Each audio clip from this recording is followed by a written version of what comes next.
नमस्कार दोस्तों, स्वागत है आपका एग्ज़ाम पोर्टल इंडिया में। आज हम देखेंगे बीपीएससी के केमिस्ट्री के PYQs यानी कि प्रीवियस ईयर क्वेश्चन। तो सबसे पहले इसमें 68 बीपीएससी में जो पूछे गए हैं क्वेश्चन 122 से लेके 130 नंबर तक, ये सेट ए है।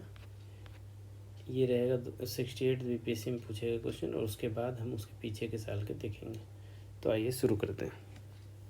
सबसे पहला क्वेश्चन जो पूछा गया, कुछ धातु ऑक्साइड अम्ल और क्षार के साथ अभिक्रिया कर नमक और पानी बनाते हैं, इन्हें उभयधर्मी कहते हैं, उभयधर्मी ऑक्साइड। तो इसके उदाहरण कौन कौन से हैं? तो इसका उत्तर हो जाएगा Al2O3 और ZNO। ए नंबर इसका सही आंसर है। अगला क्वेश्चन, कौन सी गैस अपने ग्रीन हाउस प्रभाव से ग्लोबल वार्मिंग में योगदान करती है? इसका उत्तर है डी, यानी कि इसमें से एक से अधिक जो है ग्लोबल वार्मिंग में योगदान करती है। तो हमें पता है कि CO2 भी करती है ग्लोबल वार्मिंग में योगदान, मीथेन भी करती है और नाइट्रस ऑक्साइड भी करती है, इसलिए एक से अधिक होगा। अम्ल धातु कार्बोनेट से अभिक्रिया कर गैस मुक्त करते हैं। तो अम्ल धातु कार्बोनेट से अभिक्रिया करके कौन सा गैस मुक्त करते हैं? इसका उत्तर है CO2। अगला क्वेश्चन, HOOCOOH ये क्या है, कौन सा अम्ल कहलाता है? तो ये क्या होगा बताइए। इसका उत्तर है ऑक्सैलिक एसिड या ऑक्सैलिक अम्ल। इसको हम लोग, देखिए ये मिरर इमेज भी बनाता है अपना ही, यहाँ से इधर और इधर अगर बांट दिया जाए तो सेम। 126 नंबर क्वेश्चन, आपको 3 परख नलियाँ दी गई हैं, उनमें से एक में अशुद्ध जल है और अन्य 2 में से एक में अम्लीय विलयन तथा दूसरे में क्षारीय विलयन है। इनमें से किस में लाल लिटमस नीला हो जाएगा? तो इसका उत्तर है क्षार। तो जब क्षार होगा, क्षारीय विलयन होगा, तो क्या होगा? लाल लिटमस नीला हो जाएगा, और अम्लीय होगा तो नहीं होगा।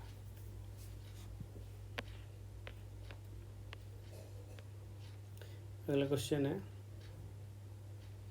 एसिटिक अम्ल की गंध किसके समान होती है? तो सिरका के समान होती है एसिटिक अम्ल की गंध।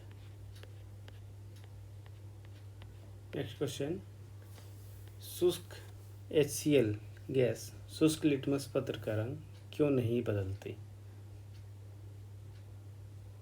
तो इसका उत्तर है कोई H3O+ आयन मौजूद नहीं होंगे, इसीलिए लिटमस केवल H3O+ आयन की उपस्थिति में ही रंग बदलता है।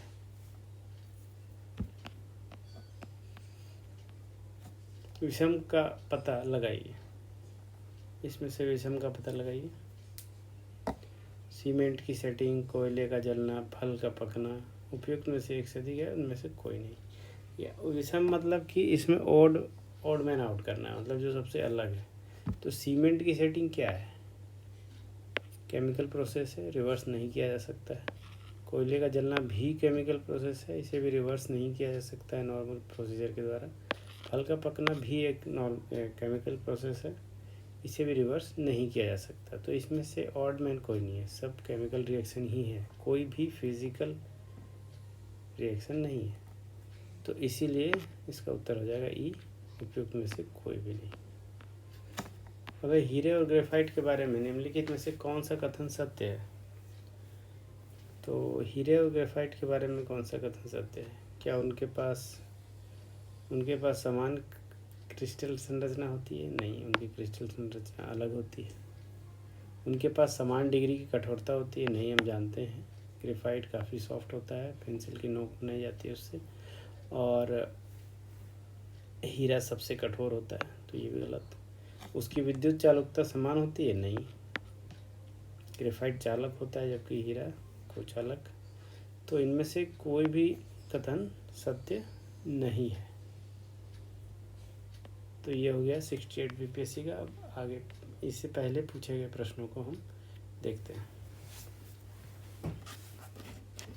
तो पहला क्वेश्चन है, निम्नलिखित में से कौन सा एक तत्व नहीं है? तो इसका उत्तर हो जाएगा गैस।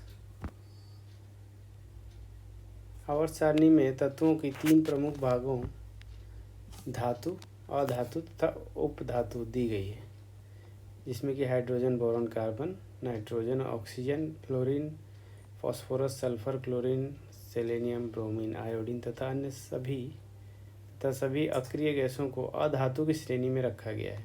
तो इसलिए गैस नाम से कोई भी श्रेणी हमारे पीरियोडिक टेबल में नहीं है। तो अधातु है, अधातु है और उपधातु है, इसलिए गैस इसका उत्तर हो जाएगा। आधुनिक रसायन शास्त्र जनक किसे कहा जाता है? आधुनिक रसायन शास्त्र का जनक, तो इसका उत्तर है लेवोजियर को कहा जाता है। एंटोनी लेवोजियर को आधुनिक रसायन शास्त्र का जनक कहा जाता है। परमाणु के नाभिक में कौन से मूल कण होते हैं? प्रोटॉन और न्यूट्रॉन। परमाणु का नाभिक होता है, इसमें पॉजिटिवली चार्ज प्रोटॉन होता है और एक उदासीन न्यूट्रॉन होता है। इन दोनों के संख्या का एडिशन ही इलेक्ट्रॉन संख्या कहलाती है, और इसके अलावा इलेक्ट्रॉन जो है वो बाहर घूम रहा होता है, जो कि नेगेटिवली चार्ज होता है। चलिए, परमाणु नाभिक की रचना प्रोटोनों और न्यूट्रॉनों से होती है। नाभिक का द्रव्यमान प्रोटोनों और न्यूट्रॉनों के कारण तथा नाभिक का धनावेश केवल प्रोटोनों के कारण होता है। प्रोटॉन और न्यूट्रॉन को सामूहिक रूप से न्यूक्लियॉन्स भी कहते हैं, क्योंकि ये न्यूक्लियस में पाए जाते हैं।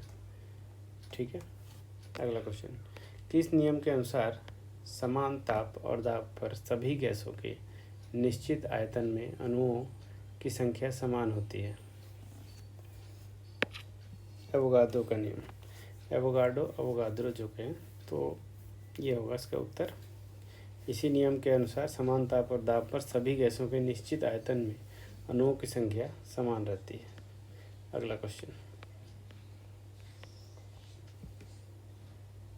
एक तत्व में इलेक्ट्रॉनों और न्यूट्रॉनों की संख्या क्रमशः 18 तथा 20 है। इस तत्व की द्रव्यमान संख्या क्या है?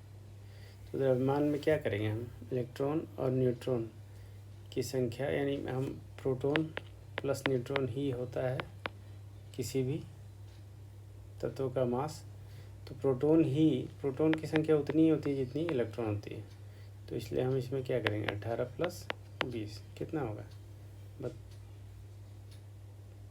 18 प्लस 20, तो इसका उत्तर हो जाएगा सी।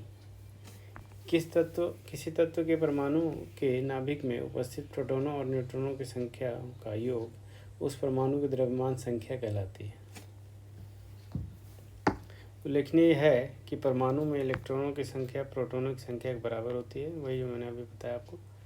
इसलिए 18 प्लस 20 38। चलिए आगे। एक नाभिक की द्रव्यमान संख्या न्यूट्रॉन और प्रोटॉनों की संख्याओं का योग होती है? नहीं, ये गलत है। न्यूट्रॉनों और प्रोटॉनों की संख्या, न्यूट्रॉन और प्रोटॉन, हाँ बिल्कुल सही है। न्यूट्रॉन और प्रोटॉन की संख्या का योग ही नाभिक की द्रव्यमान संख्या होता है। प्लूटोनियम न्यूक्लाइड Pu-94-242 के नाभिक में न्यूट्रॉनों की संख्या कितनी होती है? तो न्यूट्रॉन की संख्या द्रव्यमान में से अगर हम संख्या को घटा दें तो न्यूट्रॉन की संख्या निकल जाएगी। ठीक है, तो अगर 242 में 94 माइनस कर देंगे आप, तो कितना आएगा? 142। इसलिए इसका उत्तर बी हो जाएगा। ये है इसमें न्यूट्रॉनों की संख्या। एक तत्व के समस्थानिक अलग अलग होते हैं। ठीक है, प्रोटॉनों की उसमें क्या अलग होता है? समस्थानिक यानी कि जिसके द्रव्यमान अलग होते हैं परंतु परमाणु संख्या सेम होती है। तो मतलब उसमें क्या अलग होगा? प्रोटॉन और न्यूट्रॉन सेम होंगे, प्रोटॉन और इलेक्ट्रॉन सेम होंगे, लेकिन अलग क्या होगा? न्यूट्रॉनों की संख्या। तो इसमें डिफरेंस क्या होता है? द्रव्यमान अलग होते हैं। ठीक है, उसी को हम समस्थानिक कहते हैं। फैराडे स्थिरांक, फैराडे कांस्टेंट क्या होता है? इलेक्ट्रोलाइट की मात्रा पर निर्भर करता है, इलेक्ट्रोलाइट की पारित विद्युत धारा पर निर्भर करता है, विलायक के आयतन पर निर्भर करता है जिसमें इलेक्ट्रोलाइट घोला गया है? नहीं, इसका उत्तर हो जाएगा सार्वभौमिक स्थिरांक है ये। फैराडे कांस्टेंट क्या है? एक सार्वभौमिक या यूनिवर्सल कांस्टेंट है जो कि 96485 जूल पर मोल होता है। अगला क्वेश्चन, निम्न में से किसका पीएच मान 7 है? तो इसका उत्तर ई है। पीएच मान 7 शुद्ध जल का होता है जो कि उदासीन होता है, अतः इसका पीएच मान 7 है। वर्षा का पानी शुद्ध जल शुद्ध रूप है। 7 से अधिक पीएच मान का विलयन क्षारीय तथा 7 से कम पीएच मान का विलयन अम्लीय कहलाता है। अगला क्वेश्चन, निम्नलिखित में से किस विलयन के पीएच का मान 7 से अधिक है? तो इसका उत्तर है क्षारीय। क्षारीय विलयन का पीएच मान 7 से अधिक होता है। पानी का पीएच मान कितना है? तो शुद्ध जल अगर है तो 7 है। अगला क्वेश्चन, एक घोल का पीएच 3 से 6 हो जाता है तो H+ आयन की सांद्रता, इसका उत्तर हो जाएगा 1000 गुना कम हो जाएगी। अगर pH2 माइनस pH1 pH में परिवर्तन हम निकालें तो 6 माइनस 3, जो कि ये 3 से 6 में बदल गई, तो pH2 माइनस pH1, तो इसका चेंज क्या हो जाएगा? 3। अब H+ आयन की सांद्रता का अनुपात H+2 डिवाइडेड बाई H+1 कर देंगे तो बराबर क्या हो गया? 10⁻⁻3। इसीलिए 1/1000 इसका उत्तर है। तो H+ आयन की सांद्रता 1000 गुना कम हो जाती है। निम्नलिखित में से किसका पीएच मान 7 है? ये क्वेश्चन हम देख चुके थे। ब्रोमीन होती है, तो ब्रोमीन क्या होती है? एक लाल द्रव्य होती है। ब्रोमीन गहरा लाल रंग धारित तीक्ष्ण गंध वाला वाष्पशील द्रव है। ब्रोमीन का परमाणु क्रमांक 35 होता है। यह कमरे के ताप पर द्रव्य अवस्था में रहता है। यह अज्वलनशील तथा जल में अल्प विलेय है।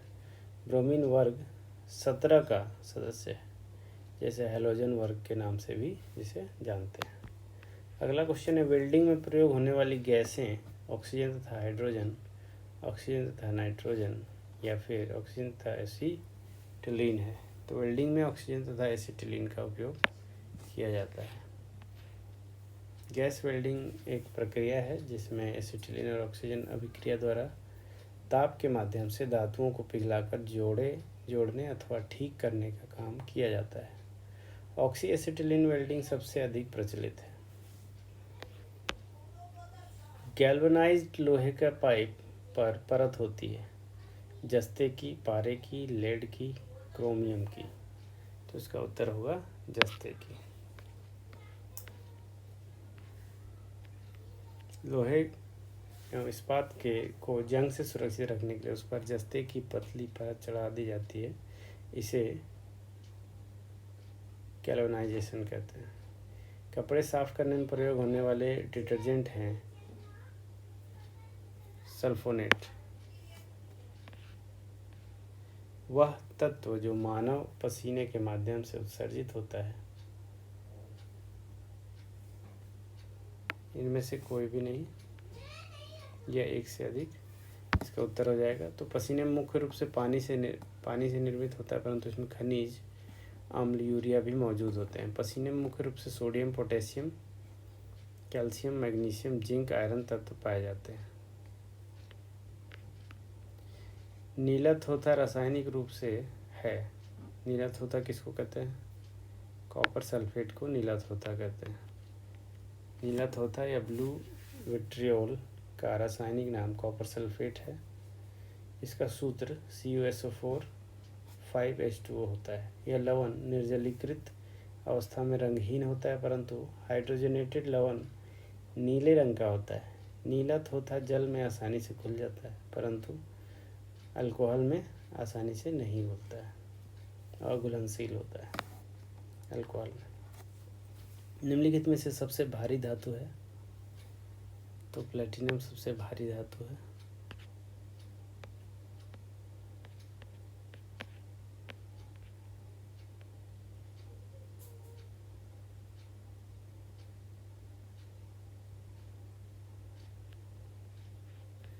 तो सबसे ज़्यादा घनत्व जिसमें होगा सबसे भारी धातु वही होगा, और प्लेटिनम का घनत्व 21.45 ग्राम पर घन सेंटीमीटर होता है। चांदी का 10.5, पारा का 13.54 और सोने का 19.32। ठीक है। अगला क्वेश्चन, टूटी हुई हड्डियों की रक्षा के लिए प्लास्टर ऑफ पेरिस का प्रयोग होता है। यह है जिप्सम। प्लास्टर ऑफ पेरिस का क्या नाम है? जिप्सम है। जिप्सम लवण जिसका रासायनिक सूत्र कैल्शियम सल्फेट यानी CaSO4 होता है को 373 डिग्री केल्विन पर गर्म करने पर यह जल अणुओं का त्याग कर कैल्शियम सल्फेट अर्ध हाइड्रेट यानी कि CaSO4 हाफ H2O बनता है। इसे प्लास्टर ऑफ पेरिस कहते हैं। प्लास्टर ऑफ पेरिस का सूत्र है, अभी हमने देखा, इसका सूत्र है CaSO4 इंटू हाफ H2O, या फिर CaSO4 का 2 अणु लेंगे हम तो एक जल का अणु होगा H2O। प्लास्टर ऑफ पेरिस का रासायनिक सूत्र है, अभी हमने देखा, CaSO4 इंटू 2H2O। ठीक है। अगला क्वेश्चन, एक हाइड्रोकार्बन जिसमें कार्बन के 2 परमाणु द्विबंध द्वारा जुड़े हों क्या कहलाते हैं? तो ये एल्कीन कहलाते हैं। कार्बन कार्बन के बीच अगर द्विबंध है तो वो एल्कीन, अगर एक बंध है सिंगल बॉन्ड है तो एल्केन, और अगर ट्रिपल बॉन्ड है तो एल्काइन।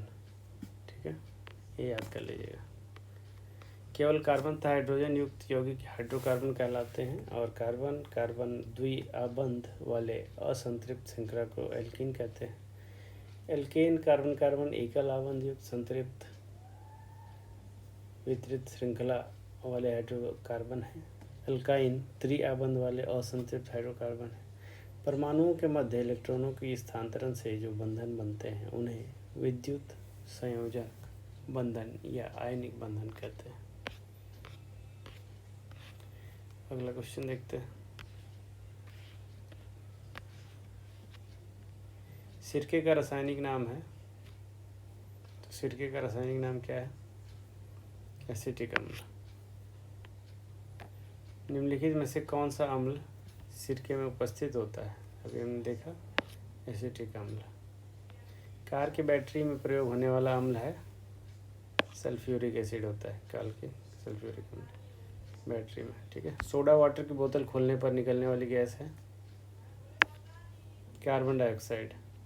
सोडा वाटर की बोतल खोलने पर निकलने वाला गैस कार्बन डाइऑक्साइड है, जो उच्च दाब पर सोडा बोतल में अंतःक्षेपित की जाती है। खनिज मिनरल क्या है? अकार्बनिक ठोस होता है मिनरल।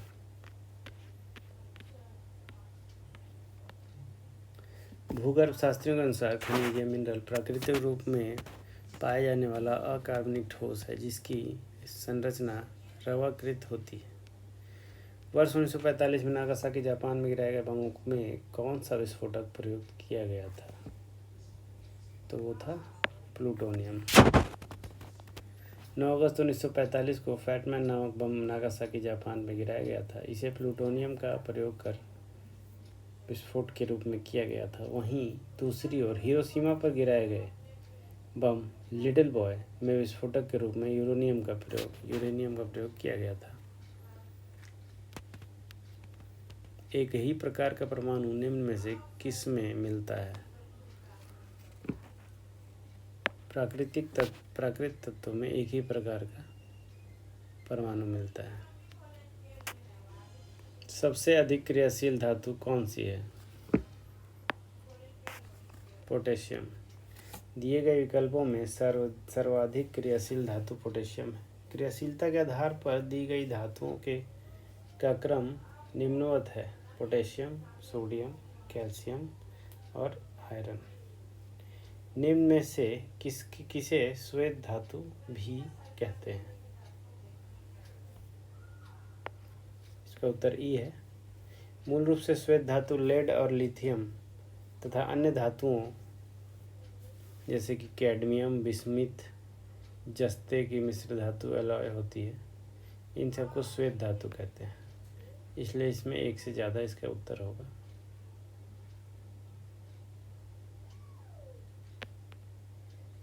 नहीं, इसमें से इसका उत्तर ई होगा, क्योंकि यहाँ पे कैडमियम, बिस्मिथ, लिथियम, इनमें से कोई भी नहीं दिया हुआ है। वनस्पति तेल से वनस्पति घी बनने में प्रयुक्त होने वाली गैस कौन सी है? इसका उत्तर होगा हाइड्रोजन। हाइड्रोजनाइजेशन के द्वारा ही वनस्पति तेल से वनस्पति घी में बदला जाता है। अगला क्वेश्चन, वनस्पति तेलों से वनस्पति घी हाइड्रोजनीकरण की प्रक्रिया द्वारा बनाया जाता है। निकेल बारीक चूर्ण उत्प्रेरक की उपस्थिति में वनस्पति तेलों के साथ हाइड्रोजन वसा बनाती है। यह क्रिया तेलों का हाइड्रोजनीकरण कहलाती है। वनस्पति तेल प्लस हाइड्रोजन, इसको 150 से 180 डिग्री सेल्सियस पे गर्म करते हैं निकल की उपस्थिति में, तब यह वनस्पति घी बनता है। और यही प्रोसेस जो है जिसके कारण कि हमें कहा जाता है कि हमें रिफाइंड यानी कि वनस्पति घी इस्तेमाल नहीं करना चाहिए, हानिकारक होती है। उत्कृष्ट धातुओं के संदर्भ में निम्न वाक्यों पर विचार कीजिए। उत्कृष्ट धातुएं प्रकृति में शुद्ध रूप से प्राप्त होती हैं। यूरेनियम एवं सीसा उत्कृष्ट धातु के उदाहरण हैं। इसका उत्तर हो जाएगा केवल एक। उत्कृष्ट धातुएं प्राकृतिक रूप से में शुद्ध रूप में प्राप्त होती हैं। अगला क्वेश्चन, आयोडीकृत लवण में रहता है पोटेशियम आयोडाइड। अगला क्वेश्चन कि पोटेशियम आयोडाइड की संरचना एवं भौतिक गुणों में खाद्य लवण टेबल साल्ट के समान है। व्यापारिक स्तर पे आयोडीकृत लवण बनाने में सामान्यतः इसी का प्रयोग किया जाता है। इसके अतिरिक्त पोटेशियम आयोडाइड,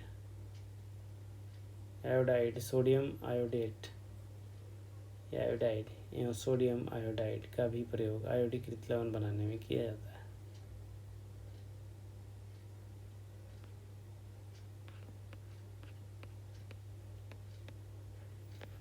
प्रबल अम्ल एवं प्रबल क्षार के मध्य अभिक्रिया से निर्मित नमक लवण को उदासीन लवण कहते हैं, जिसे NaCl KNO3।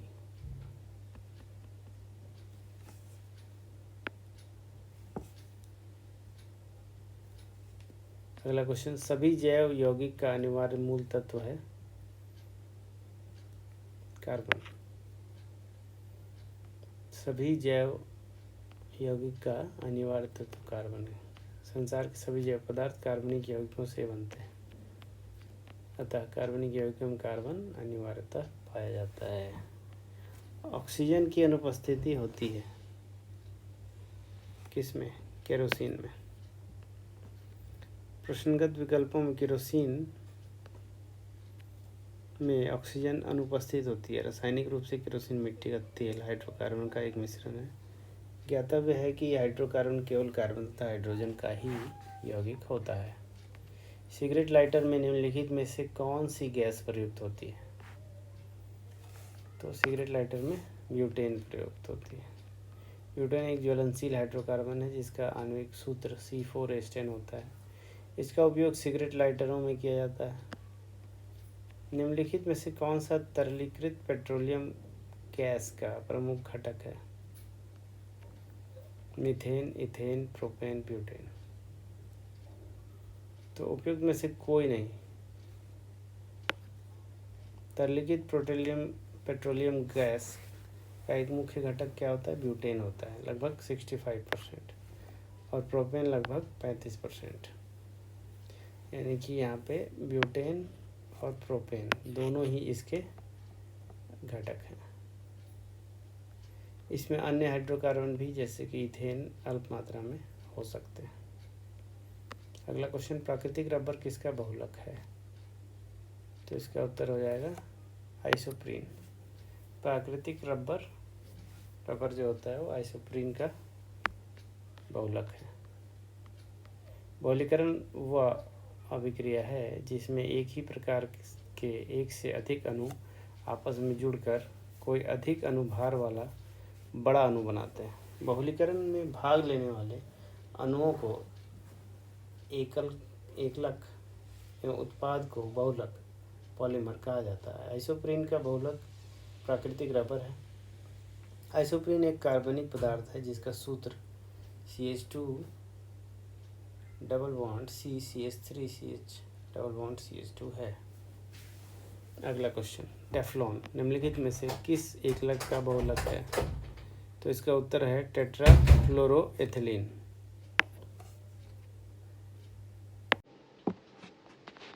प्राकृतिक रबर किसका बहुलक है? आइसोप्रीन।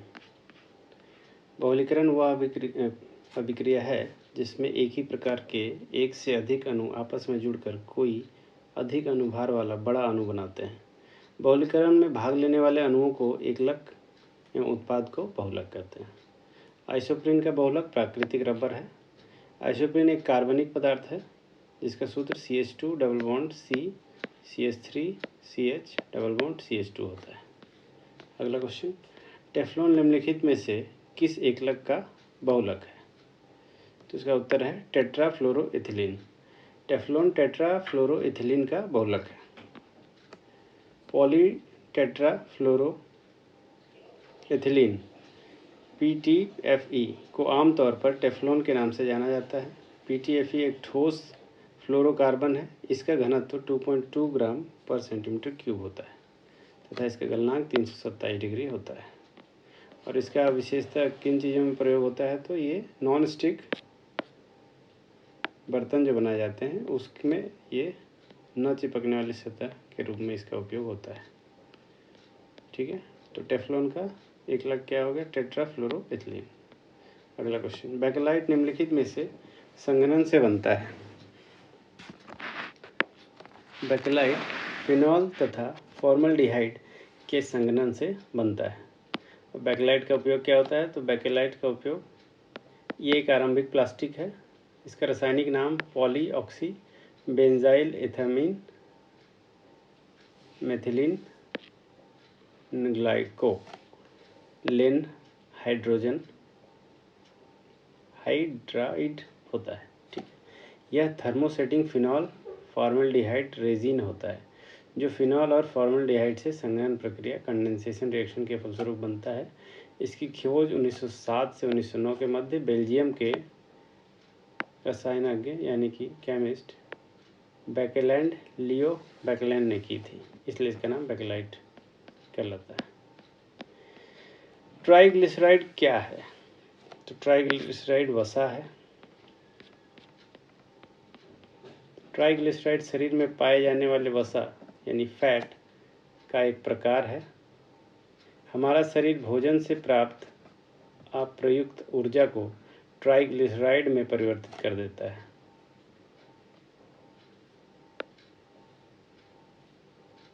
अप्रयुक्त ऊर्जा को हमारा शरीर यानी कि लीवर ट्राइग्लिसराइड में परिवर्तित कर देता है और ट्राइग्लिसराइड वसा कोशिकाएं फैट सेल्स के रूप में ही संचित हो जाती हैं। ग्रेफाइट और हीरे के बारे में निम्नलिखित में से कौन सा कथन सत्य है? तो वे एक समान रासायनिक प्रतिक्रिया से गुजर सकते हैं। बाकी स्टेटमेंट गलत हैं। उनकी चालकता समान नहीं होती है, वो कठोर भी नहीं होते हैं समान, क्योंकि हीरा बहुत ज़्यादा कठोर और ग्रेफाइट बहुत कम कठोर होता है। उनके पास एक जैसे क्रिस्टल भी नहीं होते हैं, तो एक समान रासायनिक प्रतिक्रिया से गुजर सकते हैं। ग्रेफाइट और हीरा दोनों ही कार्बन के अपरूप हैं, एलोट्रॉप्स जिसको कहते हैं, और जिनकी क्रिस्टलीय संरचना अलग अलग होती है। और हीरा जहाँ प्राकृतिक रूप से सर्वाधिक कठोर पदार्थ है, वहीं ग्रेफाइट कम कठोर होता है। ग्रेफाइट की विद्युत चालकता हीरे से अधिक होती है। ठीक है, और ग्रेफाइट और हीरे दोनों कार्बन की सहसंयोजी बंधों से बंधे होने के कारण उनके रासायनिक गुण समान होते हैं। वे एक समान रासायनिक प्रतिक्रिया से गुजर सकते हैं। पुलिस द्वारा नशे में गाड़ी चलाने वाले की सांस की जांच के लिए फिल्टर पेपर का प्रयोग किया जाता है। फिल्टर पेपर पर क्या होता है? तो फिल्टर पेपर पर होता है पोटेशियम डाइक्रोमेट सल्फ्यूरिक अम्ल। पुलिस द्वारा नशे में गाड़ी चलाने वालों की सांस की जांच के लिए ब्रेथ एनालाइजर या ब्रीद एनालाइजर नामक उपकरण का उपयोग किया जाता है। इस उपकरण के माध्यम से किसी संदेहास्पद व्यक्ति द्वारा छोड़ी गई सांस को पोटेशियम क्राइक्रोमेट तथा सल्फ्यूरिक अम्ल के विलयन से गुजारा जाता है। प्रेतनाइजर में लाल भूरा पोटेशियम डाइक्रोमेट विलयन अल्कोहल से अभिक्रिया कर हरे रंग में परिवर्तित हो जाता है। इस हरे रंग की तीव्रता के माध्यम से छोड़ी गई सांस में अल्कोहल की मात्रा का अनुमान लगाया जाता है। घरेलू ईंधन के रूप में प्रयुक्त एलपीजी में मुख्यतः होती है। तो एलपीजी में मुख्यतः क्या होती है? हम जानते हैं एलपीजी में मुख्यतः ब्यूटेन और प्रोपेन होती है। तो इसलिए उसका उत्तर हो जाएगा ई, यानी कि एक से अधिक। घरेलू ईंधन के रूप में प्रयुक्त एलपीजी अर्थात तरलीकृत पेट्रोलियम गैस हाइड्रोकार्बन गैसों का एक ज्वलनशील मिश्रण है। इसमें मुख्यतः प्रोपेन C3H8 तथा ब्यूटेन C4H10 का एक मिश्रण होता है। एलपीजी के रिसाव की पहचान के लिए उसमें कुछ गंधयुक्त पदार्थ जैसे कि मरकैप्टन आदि मिला दिया जाता है। ठीक है। ग्रीन हाउस, अगला क्वेश्चन, ग्रीन हाउस गैसों में मुख्य घटक होता है। तो देखिए इसका उत्तर एक से अधिक हो जाएगा, क्योंकि ग्रीन हाउस गैसों में ओजोन भी ग्रीन हाउस गैस है, मीथेन भी है, कार्बन डाइऑक्साइड भी है और नाइट्रस ऑक्साइड भी। ग्रीन हाउस गैसें वे हैं जो पृथ्वी, वातावरण तथा बादलों द्वारा उत्सर्जित ऊष्मीय अवरक्त विकिरण को अवशोषित एवं उत्सर्जित करती हैं। इनमें प्रमुख है कार्बन डाइऑक्साइड, जलवाष्प, नाइट्रस ऑक्साइड और मीथेन तथा ओजोन। ग्रीन हाउस गैसों के मुख्य घटक, फिर से वही सेम क्वेश्चन रिपीट हुआ है 18 और 19 में। इसका भी उत्तर वही एक से ज़्यादा, क्योंकि सारे ही ग्रीन हाउस गैस हैं। अगला क्वेश्चन, पेट्रोल तथा डीजल के अधूरे जलने से उत्पन्न होती है। तो अधूरे जलने से क्या उत्पन्न होती है? Carbon monoxide. ये ऑक्सीजन की अनुपस्थिति में या कमी के कारण होता है। ऑक्सीजन की कमी के कारण इंजन में पेट्रोल या डीजल का पूर्ण दहन नहीं हो पाता, तो इससे मुख्यतः कार्बन मोनोऑक्साइड उत्पन्न होता है। अगला क्वेश्चन, साबुन ग्रीस को हटाता है किसके द्वारा? तो पायसीकरण के द्वारा। पायसीकरण सामान्यतः ध्रुवीय समूहों युक्त लंबी श्रृंखला वाले यौगिक होते हैं। उदाहरणार्थ साबुन सोडियम तथा पोटेशियम के वसीय लवण है। साबुन के अणु में दो भाग होते हैं, लंबी हाइड्रोकार्बन शाखा C17H35 जो वसा में घुलनशील है, तथा जल में विलेय ध्रुवीय भाग COONA+ समूह। पायसीकरण के दौरान साबुन का अध्रुवीय एकली समूह C17H35 तेल या ग्रीस को घोल लेता है तथा ध्रुवीय समूह जल में घुलता है, और जब इसे ठीक प्रकार रगड़ा जाता है तो ग्रीस छोटी छोटी बूंदों के रूप में जल में निलंबित हो जाते हैं और जल के बहाव में सरलता से बह जाते हैं। सूची 1 में सूची 2 के साथ सुमेलित कीजिए। सूची 1 को सूची 2 के साथ सुमेलित कीजिए तथा सूचियों के नीचे दिए गए कूटों की सहायता से सही उत्तर चुनिए। तो देखिए इसका सही उत्तर क्या है? इसका सही उत्तर सी है, यानी कि 3 का 4, सॉरी ए का 3 हो जाएगा। ए 3 में मिलाया जाएगा, यानी कि एस्पार्टेम कृत्रिम मधुरक। बी, ये सही उत्तर है। बी है 4, यानी कि फ्रेयॉन जो है ये हो जाएगा प्रशीतक। और सी है 1, यानी नियोप्रीन संश्लेषित रबर। आइसोप्रीन प्राकृतिक रबर, नियोप्रीन संश्लेषित रबर। ठीक है। एस्पार्टेम क्या हो गया? कृत्रिम मधुरक। और फ्रेयॉन क्या हो गया? प्रशीतक। और डी का हो जाएगा 2, यानी कि बेनाड्रिल क्या है? प्रतिहिस्टामीन, हिस्टामीन मतलब एंटीहिस्टामीन कहते हैं इसको। ये सर्दी जुकाम के सिरप में होता है। बेनाड्रिल एंटीहिस्टामीन, प्रतिहिस्टामीन। ठीक है। अगला क्वेश्चन, निम्नलिखित में से किसकी मात्रा अम्ल वर्षा में सबसे अधिक होती है? तो अम्ल वर्षा में सबसे अधिक मात्रा किसकी होती है? H2SO4 सल्फ्यूरिक अम्ल की होती है। वातावरणीय प्रदूषण, औद्योगिक निःसृतों एवं प्राकृतिक में होने वाली विभिन्न क्रियाओं के फलस्वरूप उत्पन्न सल्फर डाइऑक्साइड तथा नाइट्रस ऑक्साइड गैसें वायुमंडल में पहुंचकर ऑक्सीजन और बादल के जल के साथ रासायनिक अभिक्रिया कर क्रमशः सल्फ्यूरिक अम्ल H2SO4 तथा नाइट्रिक अम्ल HNO3 बनाकर पृथ्वी पर गिरती हैं। इसे अम्ल वर्षा या अम्लीय वर्षा कहते हैं। अम्ल वर्षा में सामान्यतः सल्फ्यूरिक एसिड H2SO4 की मात्रा लगभग 70% से अधिक होती है। अम्ल वर्षा क्या होती है? तो अम्ल वर्षा होती कारखानों से, पेट्रोल से, कोयला जलाने से, लकड़ी से। तो इसका उत्तर शायद ये क्वेश्चन कैंसिल कर दिया था यूपीएससी ने। तो अम्ल वर्षा का मुख्य कारण सल्फर डाइऑक्साइड SO2 एवं नाइट्रोजन के ऑक्साइडों के उत्सर्जन से होती हैं और इन प्रदूषकों का उत्सर्जन कारखानों से होता है, पेट्रोल के जलाने से भी होता है तथा ऊर्जा उत्पादन संयंत्र में कोयला जलाने से भी होता है। तो इस प्रश्न के लिए एक से अधिक का विकल्प सही होगा, लेकिन यहाँ पे ये पुराना क्वेश्चन है, उस समय ये विकल्प नहीं होता था। तो इसमें ई ऑप्शन होना चाहिए, एक से अधिक, एक से अधिक। अगला क्वेश्चन, शुष्क बर्फ क्या है? तो ठोस कार्बन डाइऑक्साइड ही शुष्क बर्फ है। ठोस कार्बन डाइऑक्साइड बर्फ के समान दिखती है, अतः इसे शुष्क बर्फ कहा जाता है। शुष्क बर्फ बिना द्रव रूप में बदले ऊर्ध्वपातित होकर कार्बन डाइऑक्साइड गैस में बदल जाती है। निम्नलिखित में से किसे शुष्क बर्फ कहते हैं? तो ठोस कार्बन डाइऑक्साइड ही शुष्क बर्फ होता है। शुष्क बर्फ क्या है? फिर से वही, तो ठोस कार्बन डाइऑक्साइड। निम्न में से किसे अनबुझा चूना कहते हैं? अनबुझा चूना, तो अनबुझा चूना इसका उत्तर हो जाएगा कैल्शियम ऑक्साइड। कैल्शियम ऑक्साइड, इसमें पानी की मात्रा नहीं है, तो कैल्शियम ऑक्साइड को क्विक लाइम या अनबुझा चूना कहते हैं। यह कमरे के ताप पर क्रिस्टलीय ठोस होता है। ठीक है, कैल्शियम ऑक्साइड CaO। चूने का पानी किसके द्वारा दूधिया हो जाता है? तो कार्बन डाइऑक्साइड होगा इसका उत्तर, यानी कि CO2। चूने का पत्थर यानी चूने का पानी यानी कि लाइम वाटर कैल्शियम डाइऑक्साइड के तनु जलीय विलयन का सामान्य नाम है।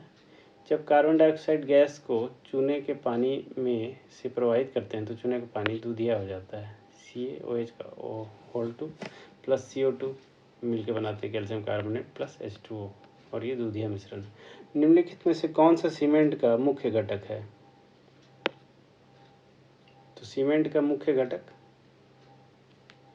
एक से अधिक होगा इसका उत्तर। सीमेंट के निर्माण में प्रयुक्त होने वाले मुख्य घटक चूना पत्थर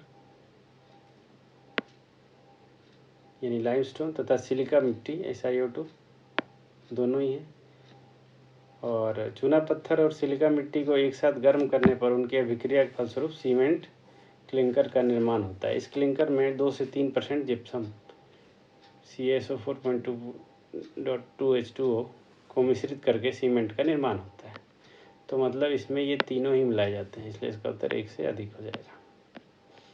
कौन कौन से हैं सीमेंट के घटक?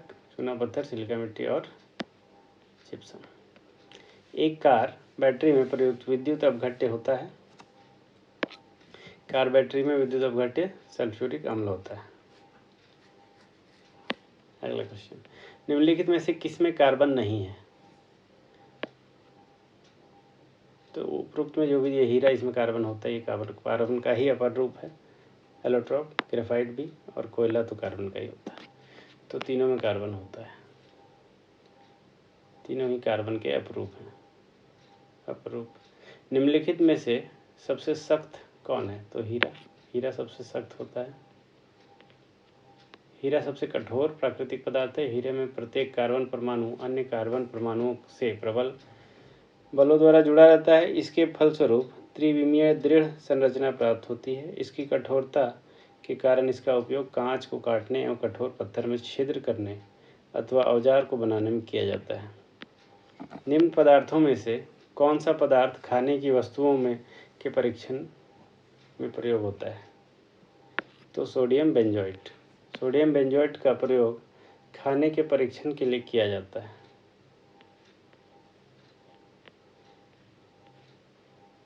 परिरक्षण के लिए, प्रिजर्वेटिव, खाने के परिरक्षण में सोडियम बेंजोएट का प्रयोग होता है। ठीक है, यानी कि जब खाने को प्रिजर्व करना हो,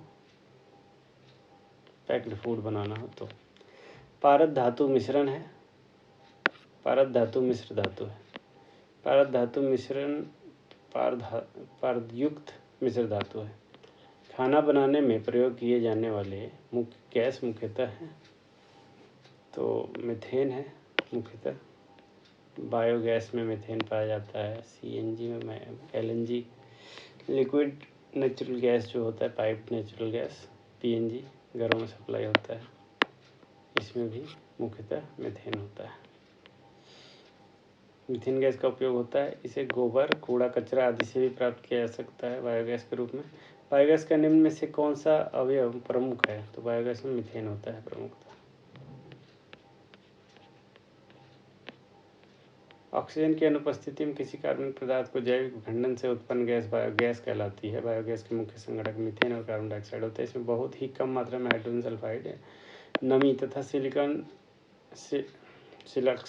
उपस्थित होता है। गोबर गैस या बायोगैस से मीथेन 50 से 75% तक पाई जाती है। निम्न धातुओं में से कौन सामान्य ताप पर द्रव है? तो पारा सामान्य ताप पर द्रव के रूप में रहता है। इसका प्रयोग थर्मामीटर में ताप मापने के लिए किया जाता है। ठोस कपूर से कपूर वाष्प बनने की प्रक्रिया क्या कहते हैं? उदहरोपातन, सब्लिमेशन। जब ठोस बिना द्रव में बदले गैस में बदल जाए तो उसे क्या कहते हैं? उदहरोपातन, सब्लिमेशन। ठीक है। पीतल के बर्तनों को कलई करते समय गर्म बर्तन की सफाई के लिए प्रयोग किए जाने वाले अमोनियम क्लोराइड चूर्ण से निकलने वाला धुआं है अमोनिया तथा हाइड्रोक्लोरिक एसिड। पीतल के बर्तन की कलई करते समय गर्म बर्तन की सफाई के लिए प्रयोग किए जाने वाले अमोनियम क्लोराइड चूर्ण से निकलने वाला धुआं अमोनिया तथा हाइड्रोक्लोराइड होता है। नींबू खट्टा किस कारण से होता है? तो उसमें साइट्रिक एसिड होता है, साइट्रिक अम्ल। वाहनों से निकलने वाली गैस कौन सी है? तो भाई वाहनों से कार्बन डाइऑक्साइड भी निकलता है, मोनोऑक्साइड भी निकलता है और नाइट्रस ऑक्साइड भी निकलता है। Carbon monoxide, carbon dioxide, nitrogen के ऑक्साइड, सल्फर डाइऑक्साइड, हाइड्रोकार्बन उत्सर्जित रहता है। इस प्रश्न का उत्तर ये होना चाहिए, एक से अधिक। ठीक है। अगला क्वेश्चन, स्टील को कठोरता प्रदान करने के लिए बढ़ाई जाती है, क्या बढ़ाई जाती है? कार्बन की मात्रा। कार्बन की मात्रा बढ़ाने से स्टील की कठोरता बढ़ जाती है। किस खनिज से रेडियम प्राप्त किया जाता है? Pitch blend. पिच ब्लेंड से रेडियम प्राप्त किया जाता है। पिच ब्लेंड रेडियम का अयस्क है, लेकिन पिच ब्लेंड में रेडियम का अनुपात अत्यधिक कम होता है। क्यूरी दंपत्ति ने रेडियम प्राप्ति के लिए पिच ब्लेंड का शोधन किया था। तैरने के तालाब में तैरने से मनुष्य की त्वचा जल जाती है, किस कारण? क्लोरीन के कारण। क्योंकि उसमें तालाब में तैरने से मनुष्य की त्वचा जल जाती है, क्योंकि तालाब के जल शुद्धिकरण में Cl2 यानी क्लोरीन का प्रयोग किया जाता है। क्लोरीन की अधिकता के कारण शरीर की त्वचा जल जाती है। हाइड्रोजन को जलाने से क्या बनेगा? तो पानी बनेगा, 2H2 + O2 2H2O। सोने को घोला जा सकता है, तो सोने को एक्वारेजिया नामक में घोला जा सकता है। एक्वारेजिया सांद्र नाइट्रिक और हाइड्रोक्लोरिक अम्ल का आयतन की दृष्टि से 1/3 अनुपात का मिश्रण है। अतः इस प्रश्न का कोई विकल्प सही नहीं है, यानी इनमें इसमें भी ये होगा, लेकिन इसमें क्या होगा? इन उपयुक्त में से कोई भी नहीं। एक्वारेजिया होता है, एक्वारेजिया में क्या होता है? 1/3 के रूप में नाइट्रिक और हाइड्रोक्लोरिक एसिड होता है। हाइड्रोक्लोरिक एसिड कांच की बोतल में नहीं रखा जाता है, क्योंकि यह अभिक्रिया करता है कांच की सिलिकॉन ऑक्साइड डाइऑक्साइड से। हाइड्रोक्लोरिक अम्ल कांच में नहीं रखा जाता है। H2F अत्यधिक क्रियाशील यौगिक हाइड्रोफ्लोरिक अम्ल, ठीक है, अत्यधिक क्रियाशील यौगिक है। यह कांच की सिलिकॉन डाइऑक्साइड से प्रतिक्रिया कर लेता है, जिससे बोतल में विस्फोट हो जाता है। इसलिए इसको कांच में नहीं बल्कि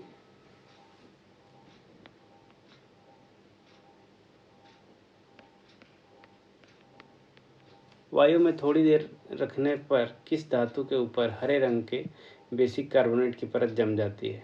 वह धातु है तांबा। तो वायु में थोड़ी देर रखने पर धातु के ऊपर हरे रंग की बेसिक कार्बोनेट की परत जमती है, कौन सा है? तांबा है। वस्तुतः यह वायु में तांबे के ऑक्सीकरण का परिणाम है, इसे पटीना कहा जाता है। निम्न में से किस रसायन के कारण पटाखा फूटने से चमकदार लाल रंग दिखाई देता है? तो लाल रंग दिखाई देता है स्ट्रोंशियम के कारण। स्ट्रोंशियम लवण या स्ट्रोंशियम नाइट्रेट, स्ट्रोंशियम कार्बोनेट या स्ट्रोंशियम सल्फेट के कारण पटाखा फूटने पर लाल रंग दिखाई देता है। विस्फोटक नाइट्रोग्लिसरीन है, एक एस्टर है। नाइट्रोग्लिसरीन क्या है? एक एस्टर है जो कि विस्फोटक के रूप में प्रयोग होता है। घरेलू एलपीजी सिलेंडरों में दाब मापक नहीं प्रदान किए जाते हैं क्योंकि ये एलपीजी द्वारा चोक हो जाते हैं। एलपीजी में अत्यधिक दाब पर संपीड़ित कर गैस को द्रवीकृत किया गया रहता है और इसमें दाब मापक लगाने से दाब मापक को चोक हो जाने की संभावना होती है, अतः दाब मापक नहीं लगाया जाता। निम्नलिखित में से किस खनिज द्वारा लोहा प्राप्त किया जाता है? तो हेमेटाइट के द्वारा लोहा प्राप्त किया जाता है। हेमेटाइट एक अयस्क है लोहा का। हेमेटाइट और मैग्नेटाइट दो प्रमुख अयस्क हैं लोहे के। विरंजक चूर्ण के लिए कौन सा कथन सत्य है? असत्य है।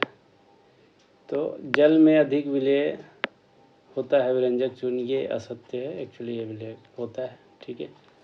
बाकी कथन सत्य हैं। हल्के पीले रंग का चूर्ण होता है विरंजक और ऑक्सीकारक होता है। तनु अम्ल की प्रतिक्रिया से क्लोरीन निष्कासित करता है। विरंजक चूर्ण एक पीत धवल चूर्ण होता है जिससे क्लोरीन की गंध आती है। विरंजक चूर्ण को जब वायु में खुला छोड़ देते हैं तो धीरे धीरे क्लोरीन गैस बाहर निकल जाती है। कार्बन डाइऑक्साइड अथवा तनु सल्फ्यूरिक अम्ल अथवा तनु हाइड्रोक्लोरिक अम्ल के साथ अभिक्रित होकर क्लोरीन गैस प्रदान करता है। रिएक्शंस दिए गए हैं, चाहे तो आप याद कर सकते हैं, इसलिए इतना इम्पोर्टेंट नहीं है।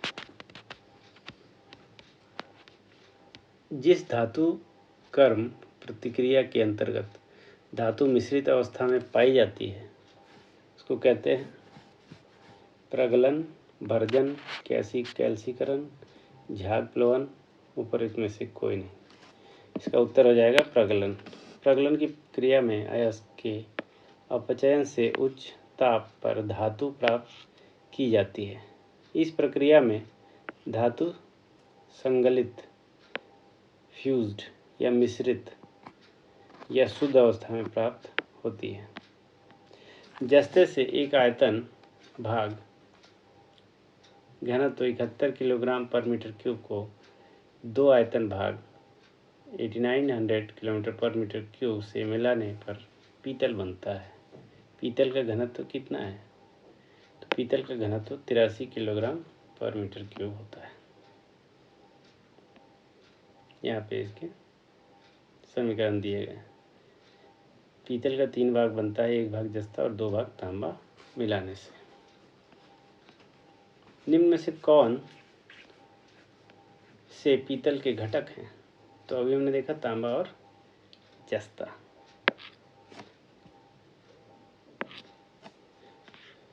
जस्ते के एक बर्तन पर विद्युत लेपन की विधि में बर्तन को ऋण ध्रुव और शुद्ध जस्ते को धन ध्रुव बनाया जाता है। बर्तन को ऋण ध्रुव और शुद्ध जस्ते को धन ध्रुव बनाया जाता है, ठीक है। जस्ते से बर्तन पर विद्युत लेपन की विधि में जस्ता 2 इलेक्ट्रॉनों का त्याग करता है तथा धन आयन बन जाता है और बर्तन इलेक्ट्रॉन का त्याग करके ऋणात्मक हो जाता है। इससे जस्ता धन ध्रुव और बर्तन ऋण ध्रुव के रूप में परिणत हो जाता है। जंग लगे लोहे के वजन में निम्न में से कौन सा परिवर्तन होता है? तो ये एक लंबे समय तक बढ़ता है। परिवर्तन क्या होता है भाई? जंग लगे लोहे के वजन बढ़ता है लंबे समय तक। लोहे में जब जंग लगती है तो उसका ऑक्सीकरण Fe2O3 आयरन ऑक्साइड या फेरस ऑक्साइड में होने लगता है। आयरन के साथ ऑक्सीकरण के मिल जाने के कारण लोहे का वजन बढ़ जाएगा, लेकिन लोहे पर जंग लगने के बाद लंबे समय बाद जंग के कारण लोहे के खत्म होने की प्रक्रिया शुरू हो जाती है। इससे लोहे का वजन कम हो जाता है। बीपीएससी ने इसका आंसर ए माना था। स्टेनलेस स्टील एक मिश्र धातु है, किसका?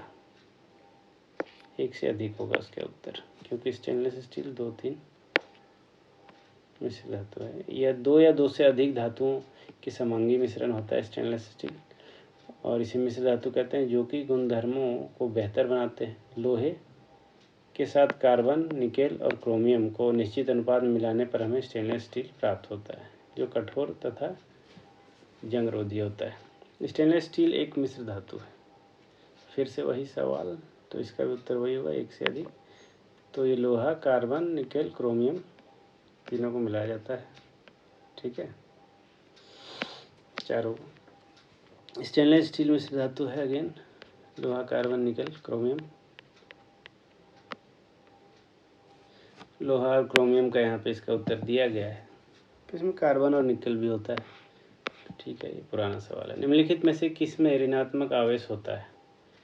तो बीटा किरण में ऋणात्मक आवेश होता है। रेडियोएक्टिव पदार्थों में से अल्फा, बीटा, गामा किरणें निकलती है। अल्फा धनावेशित होता है, बीटा ऋणावेशित तथा गामा उदासीन होता है।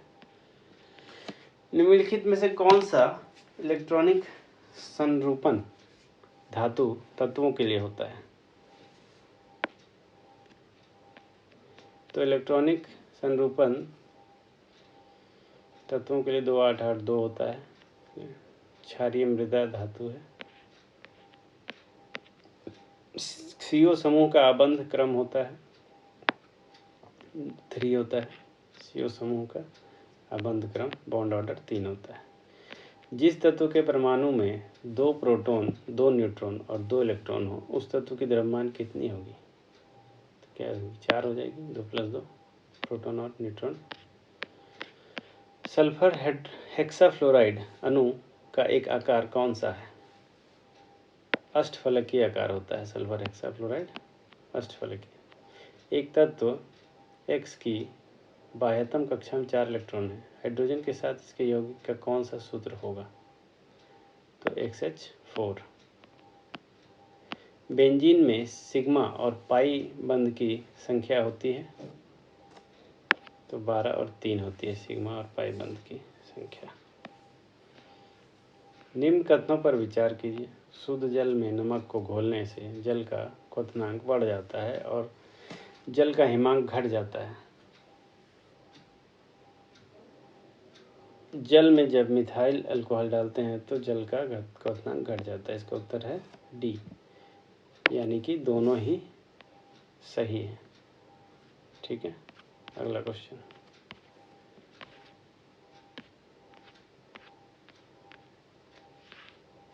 भारी पानी वह पानी होता है, कौन सा पानी होता है जिसमें हाइड्रोजन का स्थान आइसोटोप ले लेता है। ठीक है, हाइड्रोजन के 3 आइसोटोप होते हैं, यानी समस्थानिक। H1 होता है एक, H12 होता है, H13 होता है। तो ड्यूटेरियम और ट्राइशियम ये दोनों भारी हाइड्रोजन है। तो अगर इन दोनों में से किसी एक ने H1 की जगह ले ली है तो उसको हम भारी जल कहते हैं। हाइड्रोजन के समस्थानिक ड्यूटेरियम होता है H12। यदि जल का निर्माण H2 से न होकर ड्यूटेरियम से हो तो उस पानी को भारी जल कहते हैं। इसका रासायनिक सूत्र D2O होता है। वही D2 का मतलब हो गया H12, जिसका द्रव्यमान 2 है। किसी परमाणु नाभिक का आइसोटोप वह नाभिक है जिसमें प्रोटॉनों की संख्या वही होती है परंतु न्यूट्रॉनों की संख्या भिन्न होती है, जिसके कारण उसका द्रव्यमान बढ़ जाता है। दूध उदाहरण है किसका? कोलाइड का। कोलाइड विलयन का उदाहरण है दूध।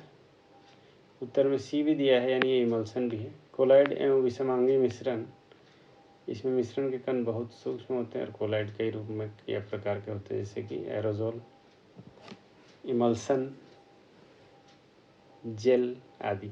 दूध फेस क्रीम इमल्सन का उदाहरण है। इस प्रकार दूध इमल्सन है जो एक तरह का कोलाइड विलयन है। अतः इस प्रश्न का विकल्प बी और सी दोनों ही सही है। सर्वाधिक उपयुक्त विकल्प के तौर पर छात्र इमल्सन का चयन कर सकते हैं। ठीक है। कार्बोहाइड्रेट के अपघटनोपरांत अंतिम रूप से क्या बनता है? तो अंतिम रूप से ग्लूकोज बनता है। अल्कोहलिक खमीर फर्मेंटेशन का आखिरी उत्पाद प्रोडक्ट क्या है? Ethyl alcohol. ग्लूकोज को एथिल अल्कोहल में किस एंजाइम द्वारा बदल दिया जाता है? तो जाइमेज। शक्कर के किण्वन से क्या बनता है? Ethyl alcohol.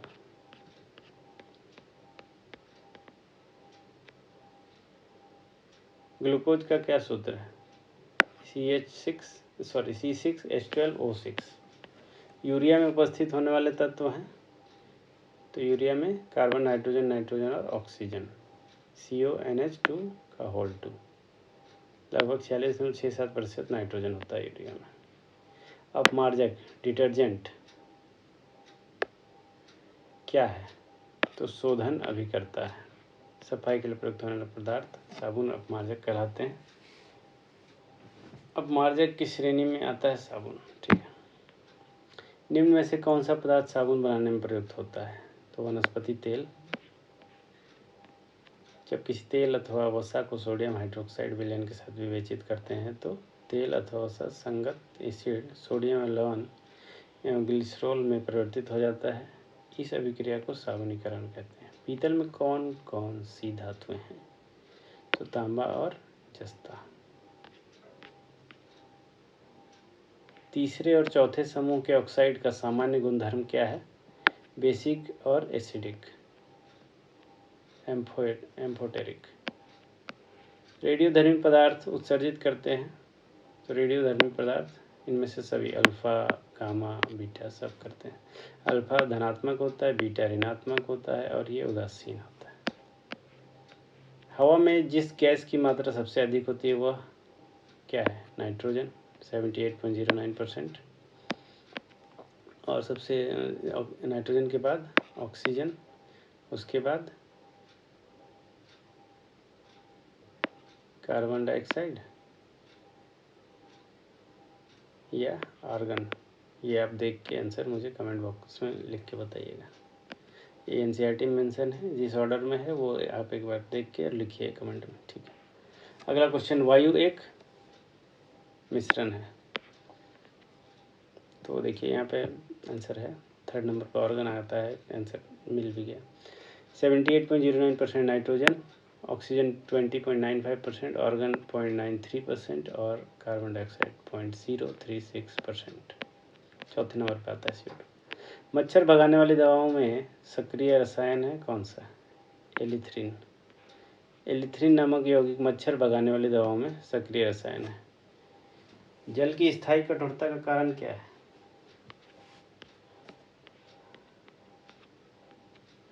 जल की स्थायी कठोरता का कारण है